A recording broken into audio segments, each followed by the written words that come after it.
him. He's heading for that small moon. I think I can get him before he gets there. He's almost in range. That's no moon. It's a space station. It's too big to be a space station.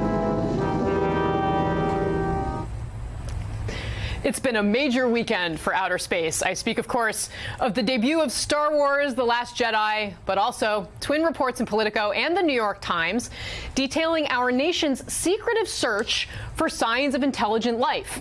The Advanced Aerospace Threat Identification Program reportedly dates back to 2007. And one of its patron saints is said to be former Senator Harry Reid, among others. The articles have a lot of tantalizing detail, including encounters between American military aircraft and unidentified objects. No word on if those are giant space stations. Also this, the Times reports that none of the three senators wanted a public debate on the Senate floor about funding for the program. I can't imagine why. Harry Reid said, quote, "This was so-called black money. Stevens knows about it. Inouye knows about it," referring to Ted Stevens and Daniel Inouye, former senators. But that was it. And that's how we wanted it. The program reportedly came to an end in 2012. Sad face. And one of the senior officials reportedly complained to no less than James Mattis that more time should be spent on the issue. Here is that official speaking publicly this fall. For nearly the last decade, I ran a sensitive aerospace threat identification program focusing on unidentified aerial technologies.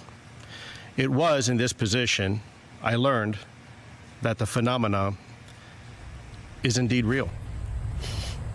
Luis Elizondo is now part of a company called To the Stars Academy, seeking funding to lift the veil on space technology.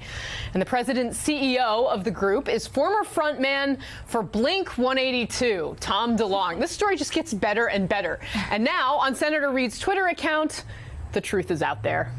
Seriously. Can we talk about this for a minute? Ashley, this is my favorite story. Yeah, so I love it. I normally don't think of our federal government as that fun, fun enough to give $22 million to a UFO program. But it seems very fun, first of all. And secondly, on a more serious note, they said that, UFOs, people obviously think of spaceships, basically, or aliens. But they said what they don't know is if it's the Russians or if it's the Chinese or it's new technology that we don't know about that seems like it's defying the law of physics, but is actually sort of a threat from another nation. So it did seem to be sort of underpinned by something legitimate.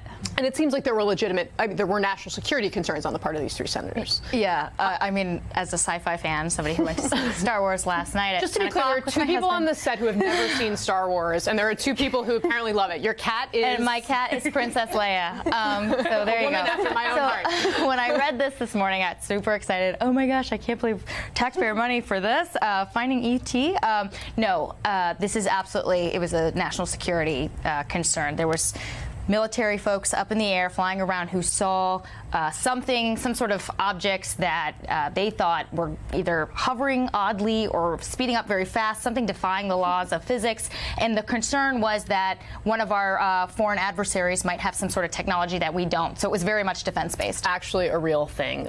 Rachel Bade, thank you so much for your time tonight. I really appreciate it.